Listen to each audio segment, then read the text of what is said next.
तो दोस्तों आज हम फिर से आपके लिए लेकर आए हैं देश दुनिया की सभी ताजा बड़ी खबरें। फटाफट एक एक कर विस्तार से आज आपको बताएंगे, तो वीडियो को अंत तक जरूर देखें। दोस्तों पहली खबर में आपको बता दें कि पहली बार भारत जोड़ो यात्रा को बीच में छोड़ेंगे राहुल गांधी। राहुल गांधी 26 अक्टूबर को दिल्ली में करेंगे वापसी, भाजपा को झटका।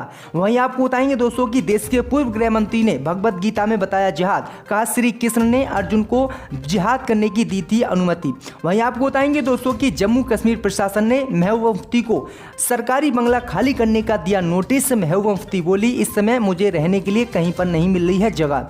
वहीं आपको बताएंगे दोस्तों कि गुजरात के जिस स्कूल में प्रधानमंत्री मोदी ने बच्चों के साथ खिंचवाया था फोटो, वो स्कूल 24 घंटे में हुआ गायब। वहीं आपको बताएंगे दोस्तों कि बिल्किस बानो केस के 11 दोषियों की रिहाई के खिलाफ नई याचिका सुप्रीम कोर्ट में हुई दायर।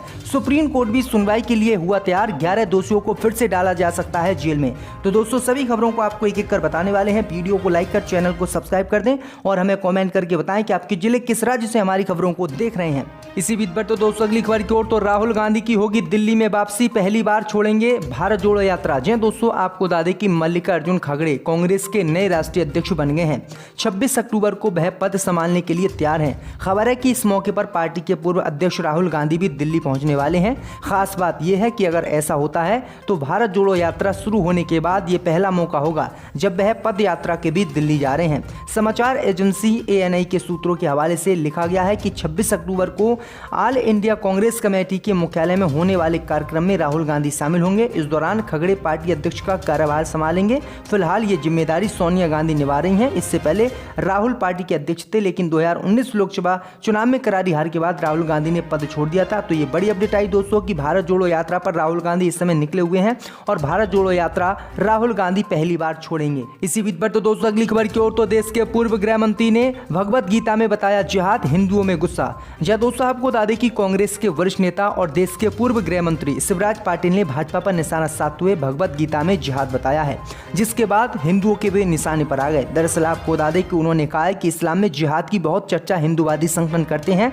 तमाम कोशिशों के बाद भी अगर कोई साफ सुथरी बात को ना समझे तो ताकत का इस्तेमाल किया जाना चाहिए। उन्होंने कहा है कि महाभारत में गीता का एक हिस्सा है, कुरान और गीता में इसका जिक्र है। महाभारत में श्री कृष्ण ने अर्जुन को जिहाद का पाठ पढ़ाया था, इसलिए गीता में भी जिहाद का मामला है और सिर्फ कुरान में ही जिहाद नहीं है। दरअसल आपको बता दें कि जिहाद को लेकर लगातार मुस्लिम समुदाय को हिंदूवादी संगठन टारगेट करते हैं, लेकिन अब देश के पूर्व गृह मंत्री ने भगवत गीता में भी जिहाद बता दिया है, जिसके बाद हिंदूवादी संगठनों को बड़ा झटका आज लगा है। इसी बीच पर तो दोस्तों अगली खबर की ओर, तो सरकारी बंगले को खाली करेंगी महबूबा मुफ्ती, मोदी सरकार ने नोटिस किया जारी। जय दोस्तों आपको बता दें कि जम्मू कश्मीर की पूर्व मुख्यमंत्री महबूबा मुफ्ती को श्रीनगर के गुप्कार स्थित सरकारी बंगले को खाली करने को लेकर नोटिस जारी किया गया है। जम्मू कश्मीर प्रशासन की तरफ से ये नोटिस भेजा गया है। इसे लेकर महबूबा मुफ्ती ने कहा है कि कुछ दिन पहले उन्हें सरकारी बंगला फेयर व्यू को खाली करने का नोटिस दिया गया है। इसमें कोई आश्चर्य की बात नहीं है और ये मौजूदा प्रशासन से अपेक्षित है। उन्होंने कहा है कि नोटिस में उल्लेख किया गया है कि बंगला जम्मू कश्मीर के मुख्यमंत्री के लिए है, लेकिन ऐसा नहीं है। महबूबा मुफ्ती ने कहा है कि ये बंगला मेरे पिता को 2005 में दिया गया था। महबूबा मुफ्ती ने कहा है कि मुझे रहने के लिए अभी ऐसी कोई जगह नहीं है जहां मैं रह सकूं, इसलिए मैं अभी इस सरकारी बंगले को खाली नहीं कर रही हूं। तो ये बड़ी अपडेट आई दोस्तों कि महबूबा मुफ्ती को बंगला छोड़ने के लिए कहा गया है। इसी बीच पर तो दोस्तों अगली खबर की ओर, तो प्रधानमंत्री मोदी की खुली पोल। जिस स्कूल में प्रधानमंत्री मोदी ने स्कूली बच्चों के साथ खिंचवाए थे फोटो, वो स्कूल हुआ गायब। जय दोस्तों आपको बता दें कि गुजरात में प्रधानमंत्री मोदी की बहुत बड़ी फजीहत हुई है। दरअसल आपको बता दें कि प्रधानमंत्री मोदी बीते ही दिन गुजरात दौरे पर गए थे, जहां उन्होंने एक स्कूल में बच्चों के साथ फोटो खिंचवाए थे, जिसके बाद उनके ये फोटो काफी चर्चा में रहे। लेकिन अब इन फोटो को लेकर बीजेपी और प्रधानमंत्री की मोदी की पोल खुलती दिख रही है। दरअसल आपको बता दें कि गुरुवार को जिस स्कूल में प्रधानमंत्री मोदी गए थे वह स्कूल ही गायब हो गया है। ये आरोप विपक्ष का है। दरअसल आपको बता दें कि गुजरात विधानसभा चुनाव को लेकर बीजेपी और पीएम मोदी भी जान से जुटे हुए हैं। प्रधानमंत्री मोदी लगातार गुजरात का दौरा कर रहे हैं। ऐसे में 19 अक्टूबर को डिफेंस एक्सपो के उद्घाटन के बाद प्रधानमंत्री ने स्कूल ऑफ एक्सीलेंस का उद्घाटन किया। स्कूल के उद्घाटन के बाद पीएम मोदी यहां मौजूद कुछ स्कूली बच्चों के साथ क्लासरूम में बैठे नजर आए। इस दौरान छात्र स्कूल के क्लासरूम में लैपटॉप पर पढ़ते नजर आ रहे थे, लेकिन इस फोटो पर अब सवाल उठने लगे हैं। दरअसल आपको बता दें कि जिस क्लासरूम में प्रधानमंत्री मोदी बैठे थे उसमें 5-6 बच्चे ही थे और जो खिड़कियां बनी हुई थी वो भी ड्राइंग करके बनाई गई थी और साइड में वो कमरा ही नहीं था, बल्कि प्रधानमंत्री मोदी का फोटो शूट करने के लिए यह कमरा स्पेशली तौर पर बनाया गया था, जिसके फोटो अब वायरल हो रहे हैं और प्रधानमंत्री मोदी बुरी तरह से इस फोटो को लेकर फंस गए हैं। इसी बीच पर तो दोस्तों अगली खबर की ओर, तो बिल्किस बानो केस के 11 दोषियों की रिहाई के खिलाफ नई याचिका, सुप्रीम कोर्ट सुनवाई को तैयार। जय दोस्तों, आपको बता दें कि गुजरात के चर्चित बिल्किस बानो सामूहिक दुष्कर्म केस के 11 दोषियों की रिहाई के खिलाफ सुप्रीम कोर्ट ने शुक्रवार को एक और याचिका पर सुनवाई की सहमति दी। यह याचिका एक महिला संगठन की ओर से दायर की गई है। जस्टिस अजय रस्तोगी और जस्टिस सीटी रवि कुमार की पीठ ने याचिका में मुख्य याचिका को जोड़ दिया है। दोनों याचिकाओं पर एक साथ सुनवाई की जाएगी।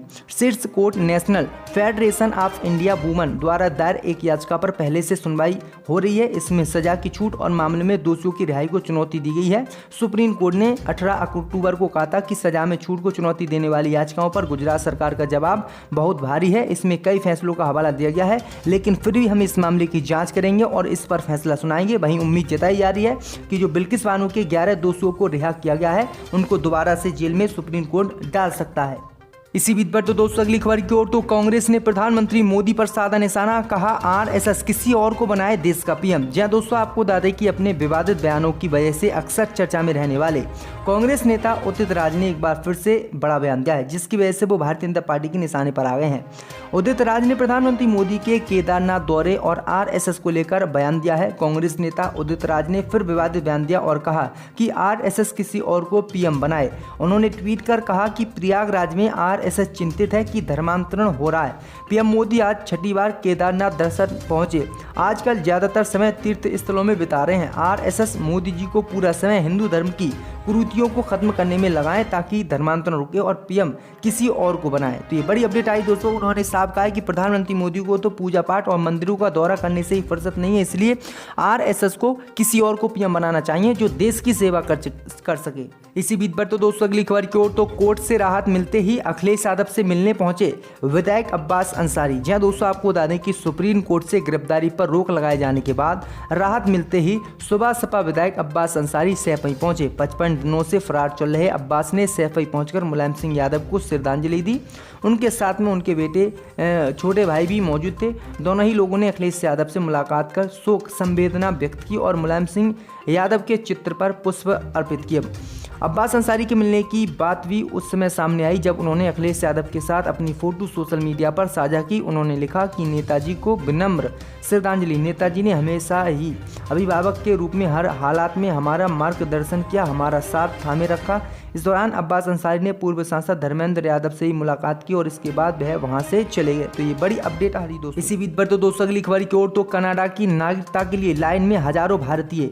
जब दोस्तों आपको बता दें कि कनाडा का लक्ष्य है कि 2022-23 वित्तीय वर्ष में 3 लाख लोगों को नागरिकता देना है, जिससे कई भारतीयों को लाभ होने की संभावना है। अप्रवासन शरणार्थी और नागरिकता कनाडा मोमो कहा गया है कि 31 मार्च 2023 तक 2,85,000 निर्णायक और 3 लाख नए नागरिकों को संसाधित करना है। निर्णय का अर्थ किसी ऐसे आवेदन की समीक्षा करने से है जिसे स्वीकृत, अस्वीकृत या अपूर्ण रूप से चिन्हित किया जाता है।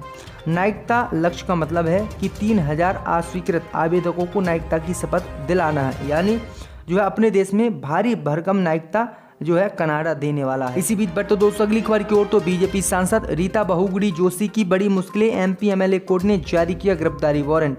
जब दोस्तों आपको बता दें कि चुनाव आचार संहिता का उल्लंघन करने के एक मामले में भाजपा सांसद रीता बहुगुड़ा जोशी के खिलाफ गिरफ्तारी वारंट जारी करने का आदेश दिया गया है। एमपी एमएलए की विशेष मजिस्ट्रेट कोर्ट ने रीता बहुगुड़ा जोशी समेत 5 के खिलाफ गिरफ्तारी वारंट जारी करने का आदेश दिया है। सांसद जोशी पर साल 2012 में कांग्रेस प्रत्याशी के रूप में विधानसभा चुनाव के प्रचार का समय समाप्त होने के बाद प्रचार कर आचार संहिता का उल्लंघन करने का आरोप है। तो ये बड़ी अपडेट आ रही दोस्तों।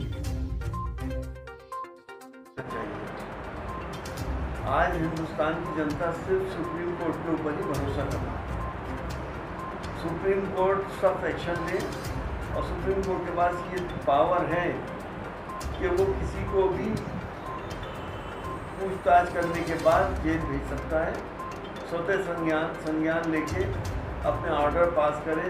अगर सरकारें, उत्तर प्रदेश सरकार सुप्रीम कोर्ट को कोऑपरेट नहीं करती है तो राज्यपाल के जरिए या राष्ट्रपति जी के जरिए इस सरकार को बर्खास्त करें। सीबीआई भी अब जो अजय मिश्रा है उनके घर पर एक बोर्ड भी चिपकाया है और कहा है कि जांच के लिए तैयार हैं, बुलाया भी है कोर्ट ने।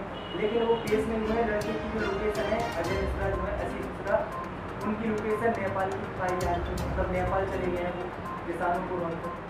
देखिए गृह राज्य